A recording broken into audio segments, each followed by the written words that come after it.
ആധുനികതയുടെ കടന്നുകയറ്റത്തിലും മാറാത്ത ചിട്ടകളാണ് ഗുരുവായൂർ ക്ഷേത്രോത്സവ പാരമ്പര്യത്തിന് പകിട്ടേകുന്നത്.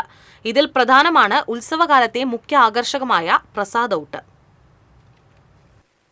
ഉത്സവക്കഞ്ഞി കുടിക്കാൻ ഇന്നും പ്ലാവിലക്കുമ്പിൾ തന്നെ വേണം. ഈ കുമ്പിളുകൾ തയ്യാറാക്കി നൽകാനുള്ള പാരമ്പര്യാവകാശം പതിറ്റാണ്ടുകളായി കാത്തുസൂക്ഷിക്കുകയാണ് മൂത്തേടത്ത് കുടുംബം. പാളപ്ലേറ്റിൽ കഞ്ഞിയും പുഴുക്കുമാണ് ഉത്സവ സമയത്തെ 9 ദിവസം രാവിലെയുള്ള പ്രസാദഊട്ട്. 6 പതിറ്റാണ്ടായി മൂത്തേടത്ത് നാരായണൻ നായരും കുടുംബവുമാണ് പ്ലാവിലക്കുമ്പിൾ തയ്യാറാക്കി നൽകിയിരുന്നത്.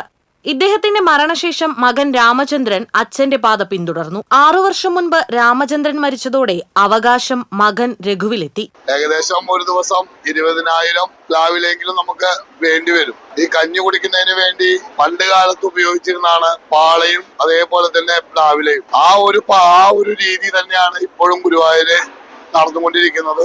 നാരായണൻ നായരോടൊപ്പം വളരെ ചെറുപ്പത്തിലെ പ്ലാവിലക്കുമ്പിൾ തയ്യാറാക്കി ക്ഷേത്രത്തിലേക്ക് നൽകിയിരുന്നുവെന്ന മകൾ നളിനി പറഞ്ഞു. ഞാൻ ചെറുപ്പം തൊട്ട് ഒരു 10 വയസ്സുള്ളപ്പോ തൊട്ട് അച്ഛന്റെ കൂടെ നടന്ന എല്ലാം ചെയ്തിരുന്നാണ് ഏട്ടനും കൂടി. പിന്നെ അച്ഛൻ മരിച്ചതിന് ശേഷം ഞാനും ഏട്ടനും കൂടിയാണ് 28 കൊല്ലത്തോളം ഞങ്ങൾ ചെയ്തു. ഇപ്പൊ ഏട്ടന്റെ മോൻ രഘുവും ഞാനും എന്റെ മക്കളും ഞങ്ങളുടെ കുടുംബങ്ങളും എല്ലാവരും കൂടി ഇത് പാരമ്പര്യമായിട്ട് കൊണ്ടു നടക്കുന്ന ഈ അമ്പലത്തിലെ പ്രവൃത്തി.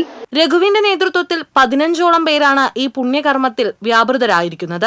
ഇവർക്കൊപ്പം ഭക്തരും സഹായത്തിനുണ്ടാകും. പുലർച്ചെ 5 മണിയോടെ ആരംഭിക്കുന്ന ജോലികൾ 3 മണിയാകും അവസാനിക്കാൻ. പള്ളിവേട്ട ആറാട്ട് ദിവസങ്ങളിൽ ഗ്രാമപ്രദക്ഷിണത്തിനിറങ്ങുന്ന ഭഗവാനു മുന്നിൽ പന്തം പിടിക്കുന്നതും ദീപസ്തംഭങ്ങളും ചിരാതുകളും തെളിയിക്കുന്നതും ഇവരുടെ അവകാശമാണ്.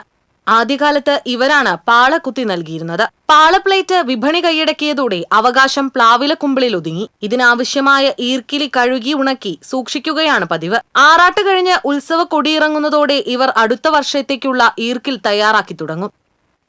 TCV news, Guruvayur.